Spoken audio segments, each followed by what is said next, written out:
Hello, hello, hello, hello. Hello, hello, hello, hello.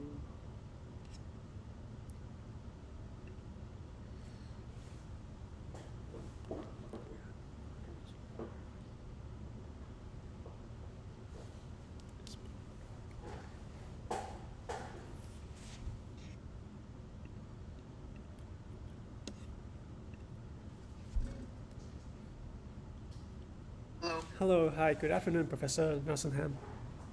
Hey. So it looks like Bill is not available to speak. Okay, Yeah. that's fine. So we can talk maybe about what progress has been made. Yeah. I can talk about my recent experiments I made during last week.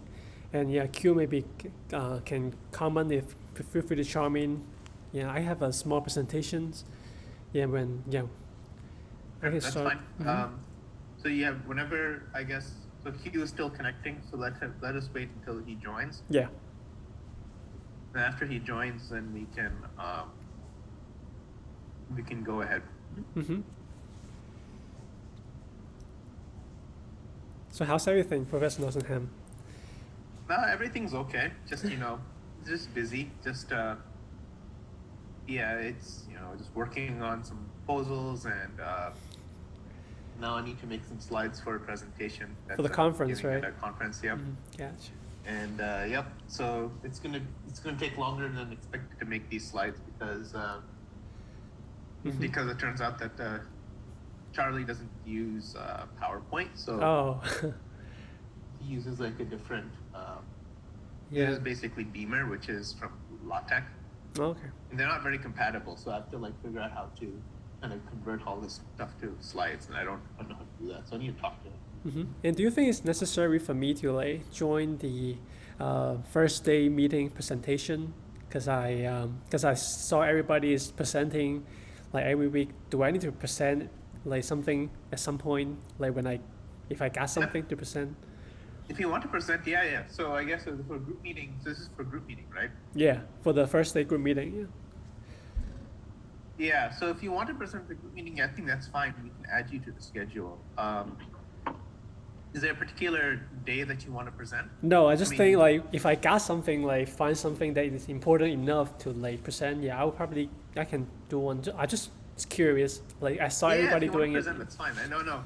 We kind of picked out the schedule of the group meeting, I think, before you joined, and so that's maybe why you're not in it. But if you want, we can put you in the mix.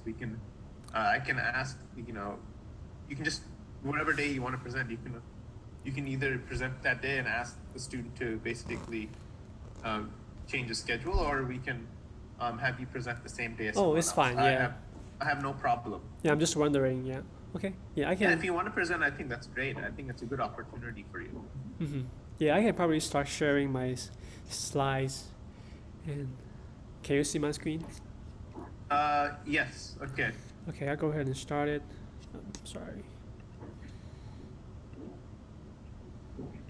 So yeah, for the last week, um, I mainly discussed with Professor Clark that we propose to use the 15K to 25K Daltons of the dash stream, and using the outside-in mode compared to conventional at the ultrafiltration rate at 0 and 75 milliliter per minute. And the reason we chose 75 is because we consider at this level of ultrafiltration, we can possibly eliminating internal filtration. So that is just mainly from dialysate to the blood. And the rating I use is the blood rate is 300 and the dialysate rate is 500. And the concentration I started is 2 grams per liter based on the calibration curve. And the sample And I tick. want to make sure when you say blood, that's flow. Yeah, from the outside, because I'm mainly using I for this one I use the outside in and outside in, so which is the exterior of the interfiber. inner fiber. So U blood corresponds to the inner fiber space. Yeah, for this one is And then inside the fiber is the the dialysate. dialysate, right? And I take the sample at every 30 seconds For comparison, for Fasar used to do the 200 at the blood. So yeah, that was also for the outside in mode. So the blood in the exterior, in the inner fiber is 200, inside the fiber is 500, and he take the sample at 1 minute at the 0 net ultrafiltration. But due to like we have a 75 milliliter per minute of the ultrafiltration rate, the net ultrafiltration, the blood beaker is gonna be gone pretty soon.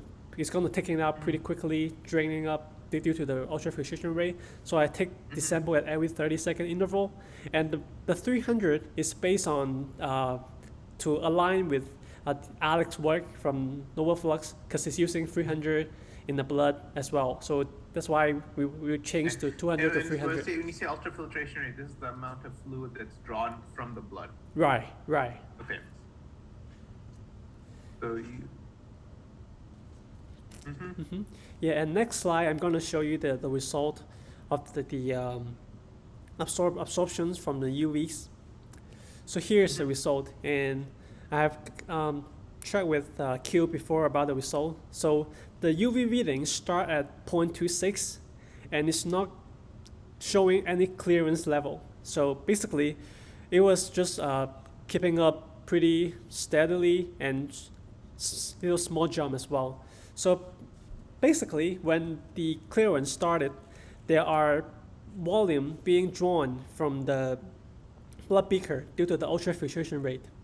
But so the concentration, so when there are no clearance, all the dextrin are going to be coming back to the beaker. So that's why I think the amount of concentration is slowly increasing, and at the end, so the concentration, so the volume has been dropped.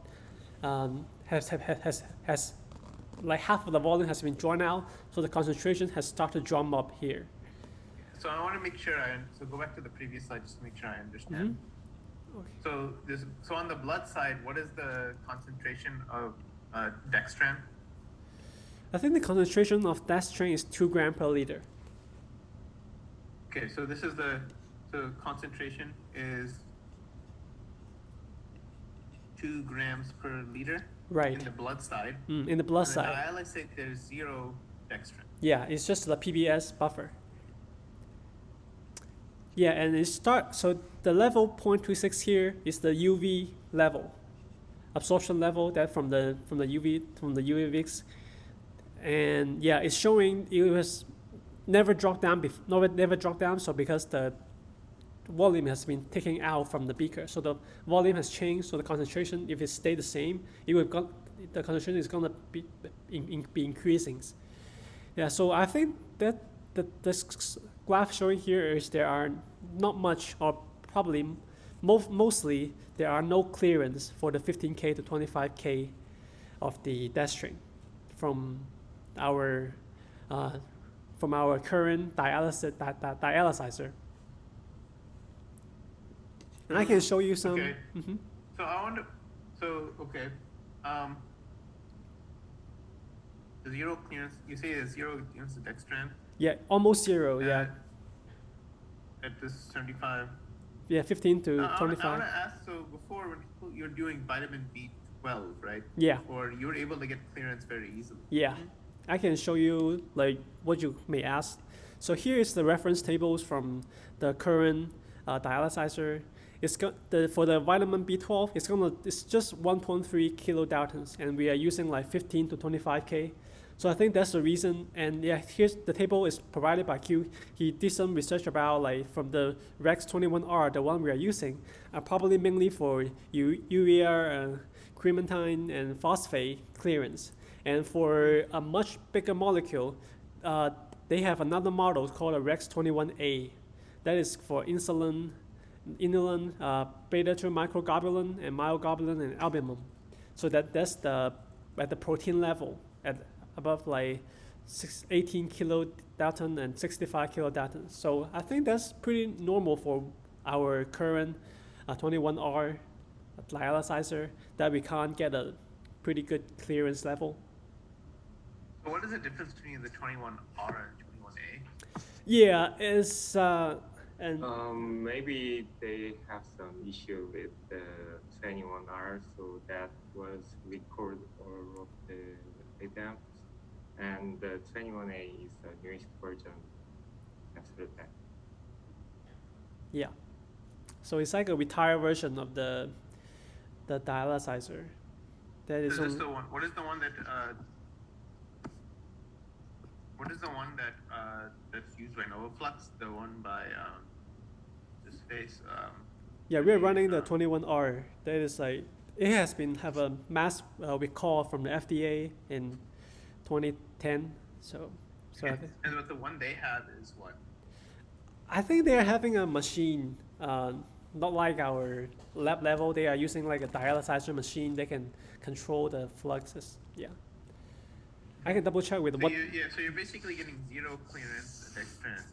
Okay. Yeah, as this level, So 15K. that means it's really, and so the membrane that's used for this Rexseed, do you have an idea what the pore size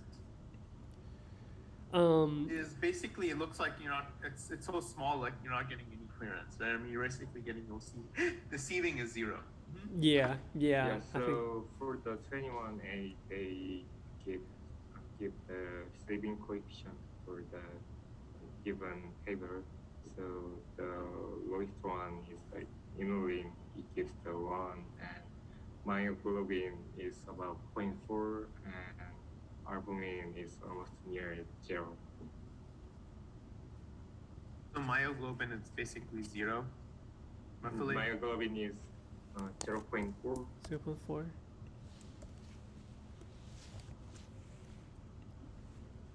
And I'm not sure exact number, but it's about 0.0001, For albumin. I guess. Yeah. Yeah. So.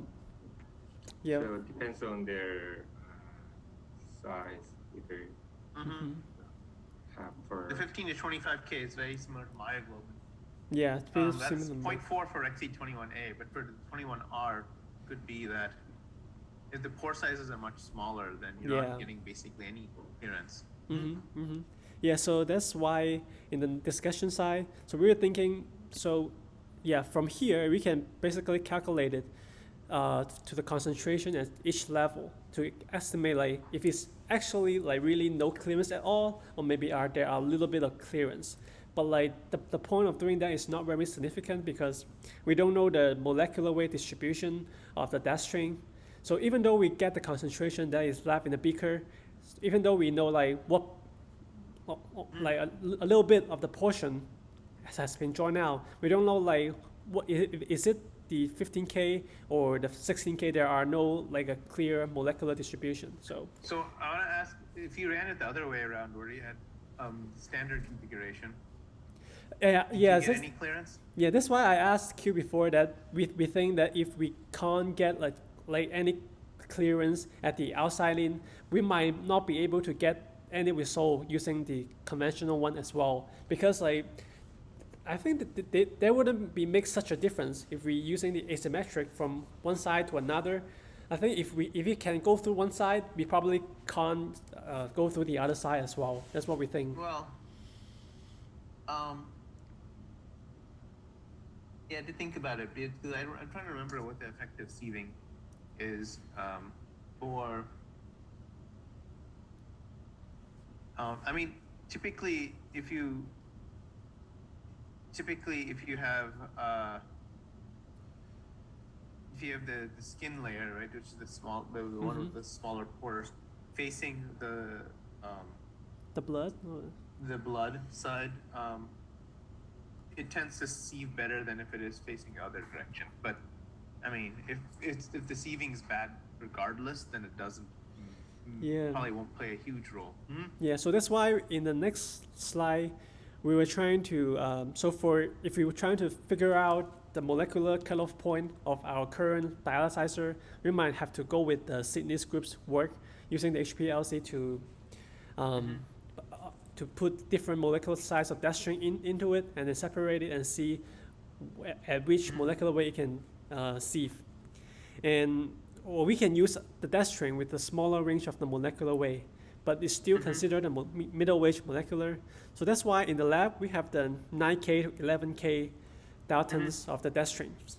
So so I think hopefully we can estimate it, the middle molecular clearance level. And I use the same setup with the outside in mode and the ultrafiltration rate at 75 milliliters per minute. And the starting concentration for the 15K to 25K is 2 gram per liter. And for the 9K and 11K, I use the 1 gram per liter because there are much smaller bottles and it's much more expensive. I just want to start to, it should be pretty similar. But the result is pretty bad. And the UV absorption results are mostly under 0, so which is not reliable at all. So which means the concentration 1 gram per liter is way too small, that we can't get result from the UV VIX. Yeah, and that is due to my ignorance that I should have done a calibration curve first. Yeah, I thought the same level of the concentration should work for the death string, but turns out it's not. So I did a calibration curve at 5 grams, starting at 5 grams per liter. Somehow this number is really small, I don't know why. But for the 4 gram per liter to 3 to 2, it shows a pretty good calibration level that is clearance for the death string. So for the next step, we might have to start with 4 gram per liter for the clearance. To do. And so for so maybe to just look at different molecular weights of strand and for the specific dialyzer. Yeah. And also, we can get some dialyzers from the NovaFlux, right? Yeah. Is there any specific dialyzers you want? I mean, the one we have right now is this 21R, right? Yeah. And I don't remember exactly all the details in terms of this. But do you have, was there any specific one that they really wanted to look at? I heard they sent another one to us like sometime probably, they said it in the last NovaFlux meeting, and they're going to send another one of the dialyzer for us to test out. Yeah, so I haven't actually sent I haven't sent the address. shipping address to them, so I need to do that. Yeah, hopefully they can send us a one, but yeah, we can just get it familiarized with how to like test the clearance level with the middle molecule. And then we got the new one, we can just hop onto it and just do experiment on it. So yeah, it should be pretty fair transition. Yeah, but the problem with using the 9K and 11K, so we have to start as 4 gram per liter, which is a pretty high concentration. And the standard bottles of each of the 9 to 11K death string is priced at 78.5 per 10 grams. So each experiment, I will probably need 8 grams to mix with a 2-liter solution in a blood beaker. Do you need 2 liters to run each? Yeah, typically I have to use 2 liters of the blood, and we drawn out 1 liter for priming, and then we have 1 liter left for experiment. So yeah, so the problem with the 9 to the 11K is probably priced pretty high, and the concentration level requirement to do the UV VIX is a pretty high concentration. So that's the main problem. And we can probably fix it by using another death string at 6K, pretty similar to 9K to 11K, still under the range from 5 to 30. That is considered a middle molecular. So, but it's priced a little bit cheaper at 124 per 25 gram. So we might try it out and do a calibration curve and see what concentration they require. Or we can do the beta 2 microglobulin, that is 11.6K. That is from the literature. That is the middle molecule. So one thing I want to ask is, in the literature, based on for the specific dialyzer that you're using, what was listed in terms of the? So I mean, you said that there was some data that was listed for the 21A. Yeah. Is there anything listed for 21R? It gives you an idea like what range works well. I mean, we've obviously done vitamin B12. Yeah. Right. That's what Farzad did, and he was able to get like very good results. Yeah. Exactly. But for the 15K and 25K, it's not working. And actually, there are very few information about this model because it's been recorded, and there are not much pore size information that is left for this model.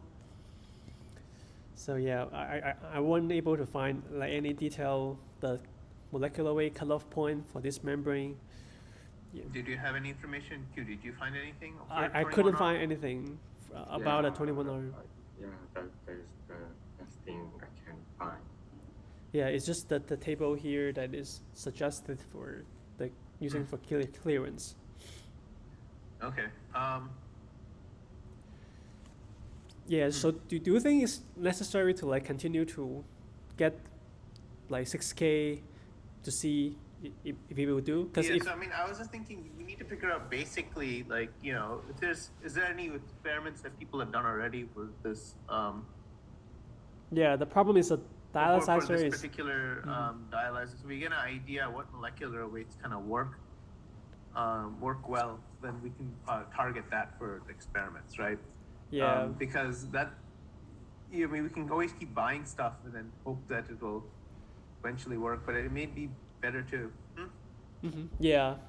be a little bit more strategic, right? And if you can figure out exactly what the cutoff is. In terms of the email, Hugh, can you send? So in terms of shipping, is there any specific address that we need to send give for shipping? I know we can send it. I can give the exact room number, but is there another address that we need to send to if we're for shipping chemicals or equipment? Do you have an idea? Because I can ask You can send to my house. I can, because I go to the lab every day. I can just bring it with me. Or no, it should be sent. It should be sent officially to the lab, right? Because sending it to someone's house will draw lots of red flags, especially if it's equipment or chemicals. So Yeah. it should be sent to the lab. But do you have do you know if there's any specific address that we need to send to? Actually, don't know. Okay. Can you send an email to Chungwei, because he's ordered stuff in the past? Yeah, I can exactly ask. what is the correct shipping address, and then once you do that, I'll ask them to send whatever dialyzers that they want to use. And I'm sorry that that's been Yeah. I've been asked this earlier. Yeah, it should be fine. But I think have you read? So if you can read any studies that use this specific dialyzer, get an idea what molecular weights worked well, that would be good. Because I mean, at the moment we know it doesn't work for 15K, but it works for basically about 1.5K, right? So somewhere in between, it's not going to work, right? Yeah, I think if we want to go thoroughly, we might start to like investing on the HPLC system that is done by the Sydney's group. Because I heard like Dr. Wang, Professor Wang has the HPLC system that is nobody's it's going to use. Old HPLC that hasn't been used since like the mid 2000s. So if we can use it, but we'll have to like set it up. Yeah, I can make sure it'll work. try to do that and try to use the current 21R as like a practice to try to find out the cutoff point of that machine. 'Cause instead of just trying multiple like different materials, we might just do you do the HPLC and put. So can you explain what exactly you're going to be doing with the HPLC? Yeah. Do you want to use it? For the HPLC, we will put a large range of the dash string, basically from small range to the large range, and then probably the slow range will be 15K to 25K because we know it's not going to passing through. So we might put like from 5K to 30K of the dash string, mix it together, and then do the clearance experiment, and then we probably take out a sample and put it into the HPLC system and use the elution volume to determine the molecular weight, and then find out the clearance level, which is the UV-Vix absorbance or the refractive index number, to compare the clearance level at each elution level. Yeah, I might have to I just learn the basic. I just go through the papers, and I might have to like spend more time to learn from Dr. Wang and how to use the system. Yeah, maybe Yeah. talk with So her maybe grad so student. you can contact Dr. Wong and CC me Mm-hmm. and ask about this. That would be maybe a good idea.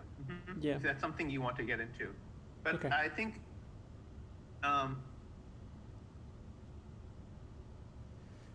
Yeah. you may want to do some reading and see whether a 6K kilodalton thing would work for this particular membrane. If it doesn't, I think the then biggest you want to problem get is something lower.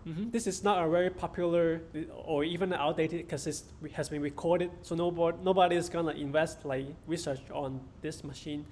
Probably from like really long time ago, there might be research about this, but I think we can't find like very much good information on like what it can clearance and what is not. I feel like the B12 could be the only thing. Maybe some protein should work, but I'm not sure if the molecular weight of dextrin has been done experiment on this dialyzer beforehand. Yeah. Mm-hmm. So that's why I suggest it's like a HPLC, because if we're trying to do experiment to determine for the protein solution, we will end up using HPLC eventually. So I think I might just like get a head start, get my hands wet on to see if I can like do the experiment with the HPLC. Yeah, and then and you can try with this. So how much dextran do you need? Do you need to buy more dextran then?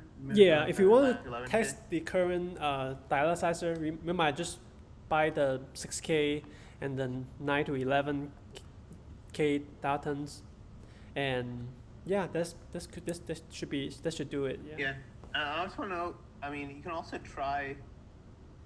You may want to just. How long does it take you to run an experiment? It's pretty quickly, but the setup, the PBS buffer is pretty tedious. But usually, one experiment is just one and a half hour. Yeah, I was wondering if you run the normal configuration. We may want to just first of all just run the normal configuration and see which range of dextrans you actually you get clearance, right? Okay. And then you worry about this whole outside and see what happens. So yeah, you suggest me to do like conventional first and the outside in.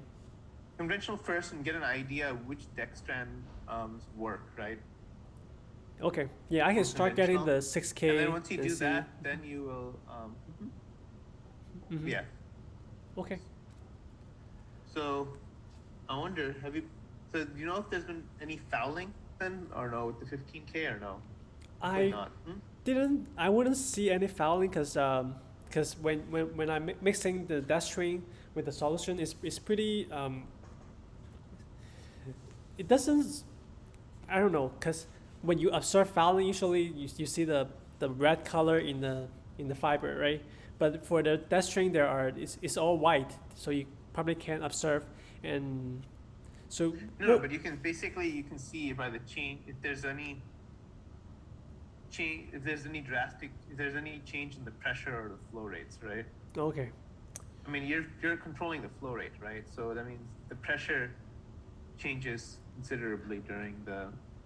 Yeah, actually, I should have noticed that like for the first time I do the 15K to 25K, the pressure is at about 4 psi over the whole system. The next time I do the 9K and 11K, the pressure has been increased. It has been up to 5 psi. So is it like an implication that there are probably fouling due to the previous experiment from the 15K to 25K? Did you see the fouling? Did you see the pressure change during the pressure the has been rising up when I switch it to 9K, but not when you switched, but when you were running the experiment at 15K, did it change during that? No, significantly. Yeah, they are pretty stable. Yeah. The pressure was stable. And the flow rate was stable. Yeah, flow rate is stable as well. Because you're going to see that generally you get that.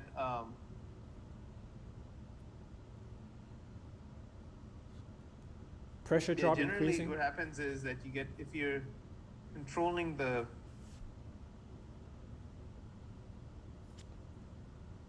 you're controlling the flow rates going in and out and the ultrafiltration rate. So that means the pressure will have to be Yeah. modified, right? Mm-hmm. If you get a fouling layer, you're gonna get the resistance to ultrafiltration becomes.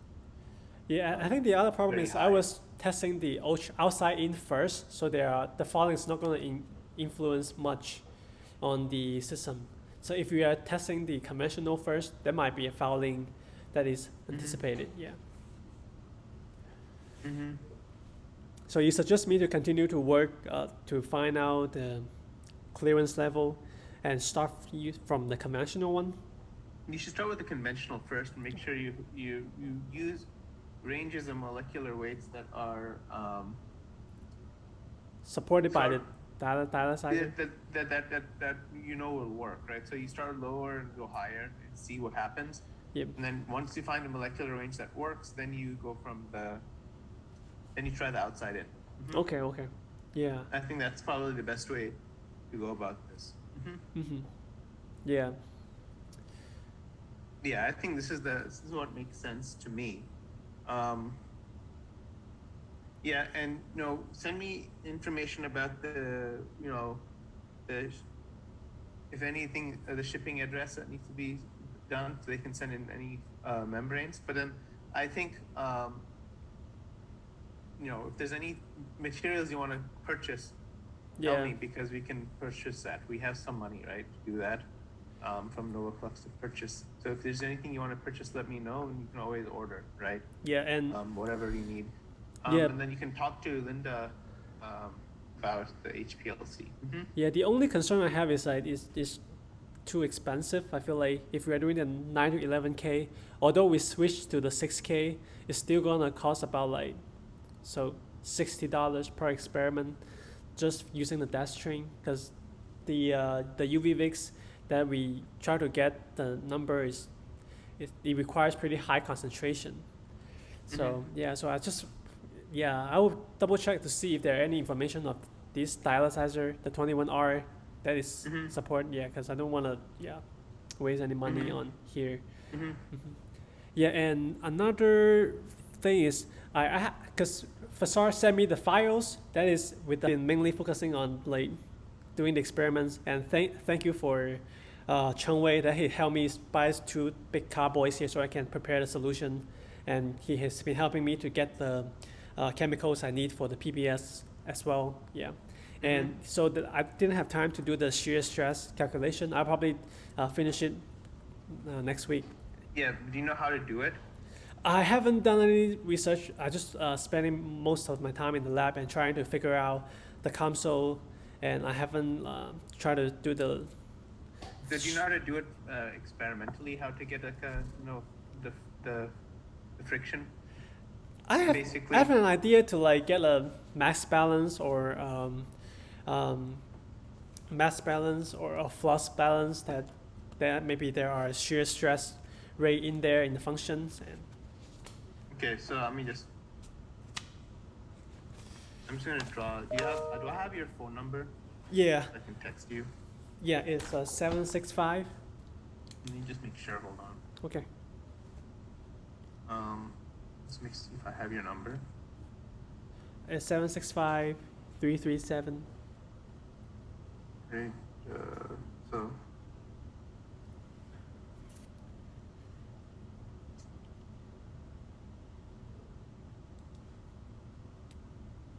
So what is it? It's 765 337 337. 8763.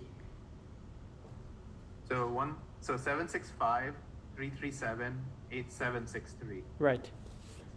Okay. So let me just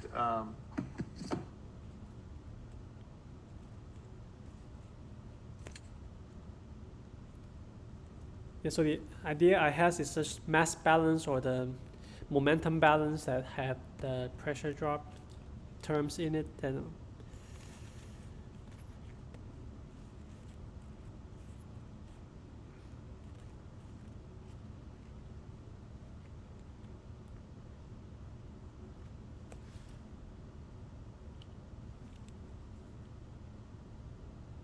we have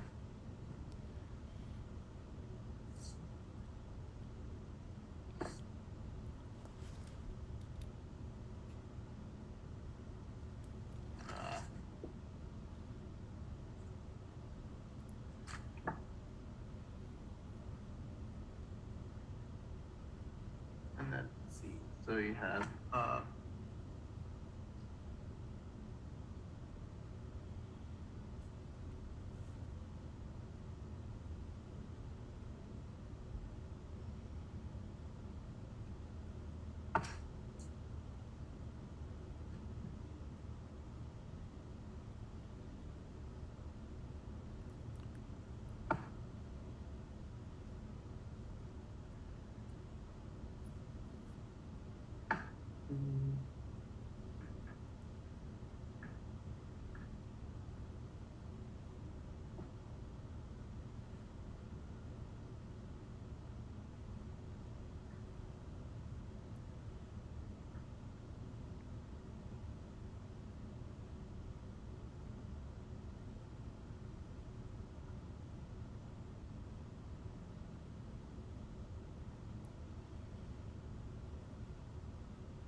so let's take a picture.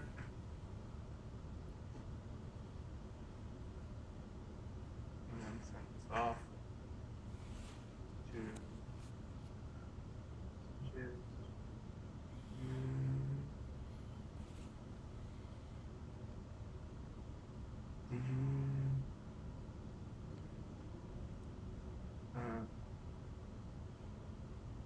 okay.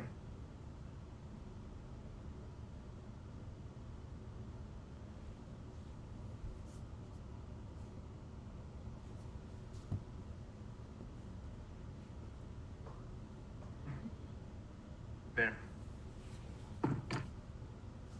Very easy to do. This is how you.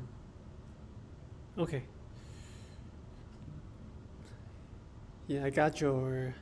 Oh, okay. Oh, feel like that's the one I get from the the Poisson. Um, You mean using hydrodiameter? Yeah, I'm using the example of a tube, but if you're using like you have a weird geometry, right? You have to use the pressure times the area, and then you have the wall shear stress times whatever the perimeter is, right? Wetted perimeter. okay. Wetted surface area. That's what it is. Yeah. But I Yes. mean, this is just like a standard force balance, right? Okay. Right. It's Yeah. really straightforward to do. So you can run like simple experiments where you just even run just water through and you can calculate. Okay. You can do calculations because you know like when you're flowing inside, you basically have you know what the pressure is entering, right? You can do the pressure times whatever the area is, right? And then you can figure out then the entering area, and then the side area is just like the wall shear stress times whatever the area that's is flowing through, right? I see. You can do the same thing for outside. Yeah. So that'll give you like a rough idea. I mean, this assumes that essentially the wall shear stress doesn't change too much, but is not as uniform. But the idea is at least it gives you an average wall shear stress. Okay. This is like the simple way to do this experiment. Yeah, and I have another question. So when I saw the files from Facade, he has all the files has been able to run and ready to go. But like for me, it's I don't know like how to understand it, and so and I don't know like what I can get benefit from the models. So do so do yeah, because I think I've been learning a lot from the experiment itself, but from the simulation, I don't know like what benefit that I can get from it. Maybe get some insight, or I don't know like how much time I should spend to like understand the whole thing, because it's gonna take me a while to like fully understand like Facade did. So are you having trouble understanding the code that's written in the because it's not commented or what? Is that Yeah, what it is, or is it? Are you trying to have conceptual understanding why you want to use simulation? yeah, both, kind of both, because it's like a big structure that like Facade have filled information in each structure, and they're able to run it, and I like pretty like a blind paper on like how to understand the structure and like what I can get from it, and because he has some like notation about saying like this is like a optimization model they probably used to optimize to get some number to plug into next model. So yeah, this is it's just yeah I probably He shouldn't have used optimize. Should have used only the fluid flow portion, right? He didn't use an optimize. yeah I don't know he mentioned one. Maybe that was used to set the dead ultra filtration is 0. So I didn't look through all of them, but he put the flow rate as a boundary condition at the inlet side, and he put the pressure as a boundary condition at the outlet side. So to get the flow rate at the outlet and pressure distribution with the zero net ultrafiltration, maybe he used the optimization tool to get that condition. That's what I guess. Yeah, I think yeah Q can understand it. Yeah, I'm gonna have to learn a lot from Q on a matter I of think you should talk to Q then. Q, can you? Do you have if you have any question related to the simulation, feel free to ask. Yeah, because I think the main thing about the simulation is just to act as a tool. If you have a flow in this geometry, through one fiber and then outside the fiber, you can specify the pressure, right? And it'll give you then what the flow rate, ultraflow filtration rate is. And if you specify the sieving coefficient, it can give you a rough idea of what the mass of what the clearance will be. Okay. Yeah. I mean, you're not going to expect. Obviously, you're never going to expect to have 100% agreement between simulation and experiment. But the idea is, it can give trends. Okay, I see. So the idea is then if you have a asymmetric, you can put if you make a layer multi-layer, right? You can put the sieving, make them have the representative sieving coefficients of the two layers. Then you can look at what happens when you outside in versus inside out, right? For different ultrafiltrations, and you can see at what point will the mass transfer be different. Okay. Yeah, maybe I should ask like if I spend a lot of time to learn the simulation, that I won't able to spend like more time in the lab, that I can't bring any deliverable to the meeting. So is that be a problem, or? I mean, no, I think it's fine. I mean, you're learning at the moment, so just I think the main thing is you should when you communicate to Bill, you should kind of summarize what you've learned. Okay. For this week and what are the plans going forward. And I think that's okay. I mean, it takes time to learn things. Okay. Yeah, I will send the email to Professor Clark after our meeting. Yeah, give him a brief of what we discussed. Yeah, and that's pretty much all I had. Yeah. Okay. Anything else you wanted to discuss? ZG and Q? Not for me. No, I also just start to looking for the budget simulation. So I have to learn and compare some parameters. Yeah. Yes, you may want to spend some time doing that. I know you still have to write your book chapter, and Yeah. you've only written about half, right? Which, yeah, it takes a lot of time. You're writing almost a 40-page chapter. Yeah, so I put some paragraphs and figures from the literature and merging them to like single paragraph because they have So when you're saying you're differentiated putting content. paragraphs from the literature, you have to make sure that you're not using the exact words. Yeah, Paper, I have right? to paraphrasing. You have to paraphrase, right? Because it's really bad if you copy. So you have to make sure that you do that. That's fine. Yeah. But I mean, the outline you sent me was fine. It just will take some time. You have to write like at least 3-4 pages a day, basically, Yeah.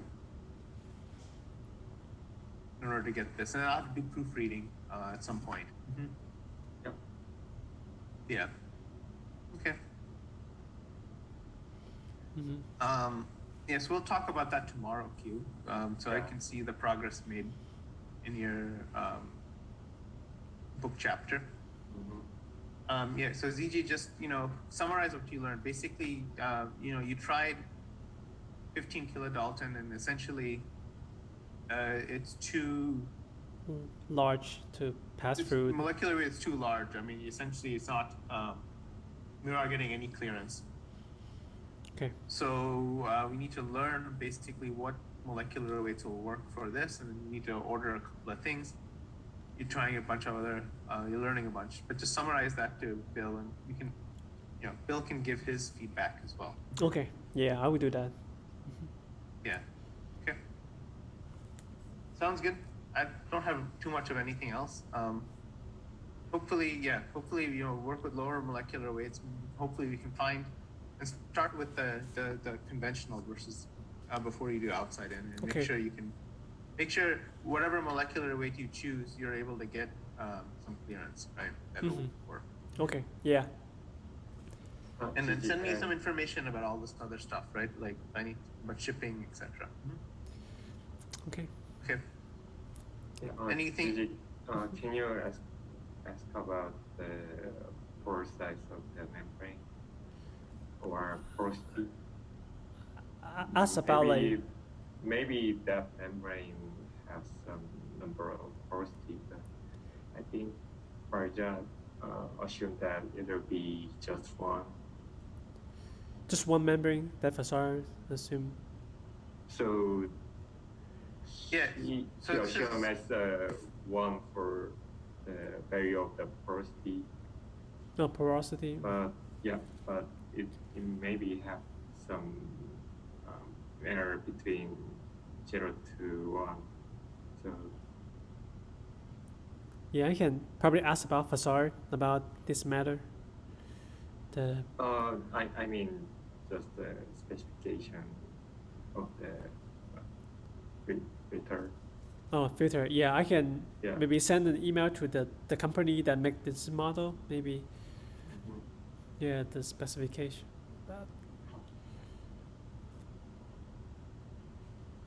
Yeah, I'll try to send an email to the company and get the spec. Didn't Farzad write down what the specs were in his presentation? Maybe in his model, but not in the presentation, I think. In his model, he used the 1 as a porosity of the membrane. He's 1? Yeah, so that's... That doesn't sound right. Yeah, and I just share one model with Q. There are 3 of them. So I think there are one with the asymmetric skin side up, skin side down. Then I haven't have the time to send all the snapshot to Q. Yeah, I will do that after the meeting as well, to share all the file with him, because I have to stick all the pictures.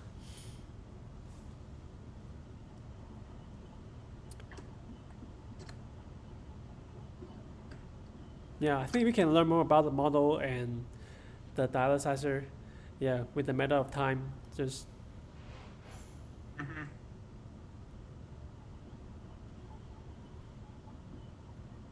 Yeah. So.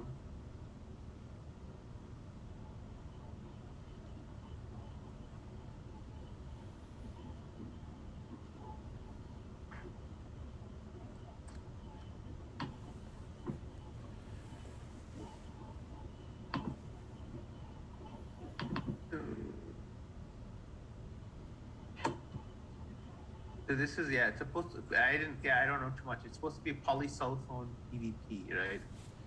Polysulfone.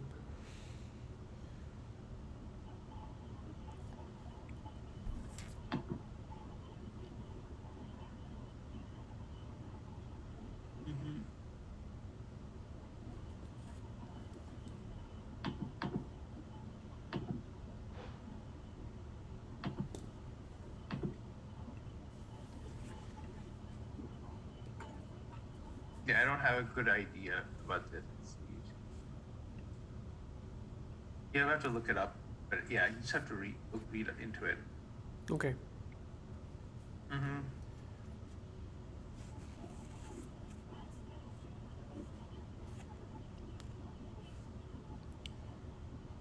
Yeah, hopefully NovaFlux can send a up-to-date model to us pretty soon.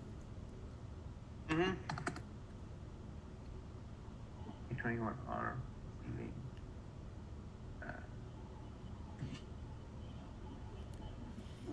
And Professor Nottingham, do you think we should pursue the the other option from Professor Clark's friend's lab, that using the diagram or the technology to capture the flow rate and flow direction? I think we may have to talk to Bill. I may have to talk to Bill about that. Okay. I mean, they're basically using NMR, NMR.